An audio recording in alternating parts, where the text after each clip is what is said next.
पुण्यातलं ड्रग्ज प्रकरण थंड होत नाही, तोच आणखी एक धक्कादायक प्रकार पुढे आलाय। पिंपरी चिंचवडमध्ये 45 कोटींचं ड्रग्ज सापडलंय। धक्कादायक बाब म्हणजे हे ड्रग्ज पोलीस अधिकाऱ्याच्याच घरी आढळलंय। पिंपरी पोलीस दलातील फौजदार विकास शेळके यांच्या घरात मेफेड्रोन ड्रग्ज सापडलाय।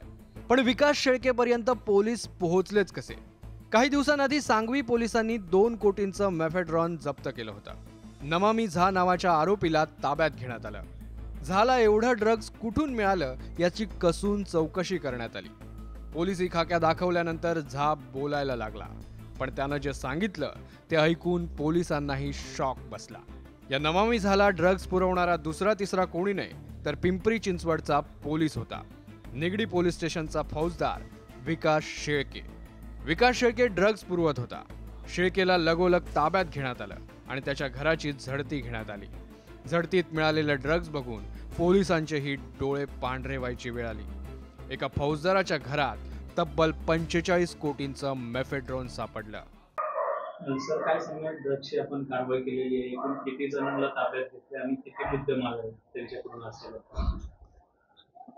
यामध्ये सांगवी पोलीस ठाण्याचे ए.पी.आय. पाटील व त्यांचा स्टाफ हा सांगवी पोलीस स्टेशनच्या हद्दीमध्ये नाईट पेट्रोलिंग करीत असताना त्यांना एका इसमाच्या हालचाली संशयास्पद वाटल्या। त्याबाबत त्यांनी इन्क्वायरी केली असता त्याच्याकडून 2 किलो 20 ग्रॅम MD हा मेफेड्रॉन ड्रग्ज मिळून आला।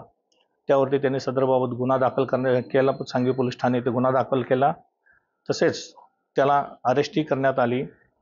त्यानंतर सदरचा गुन्हा हा तपासाकरता anti narcotic cell Pimpri Chinchwad इकडे वर्ग करण्यात आला। सदर गुन्ह्याचा तपास आम्ही स्वतः करीत असताना त्या ठिकाणी त्याच्या जो आरोपी अरेस्ट करण्यात आलेला आहे निनामी झा हा मूळचा बिहारचा आहे। इथं हॉटेलचा व्यवसाय करतो। त्याच्याकडे डीपमध्ये इन्व्हेस्टिगेशन केली असता त्याच्याकडून आणखी 42 किलो 770 ग्रॅम हा मेफेड्रॉन ड्रग्ज मिळून आला।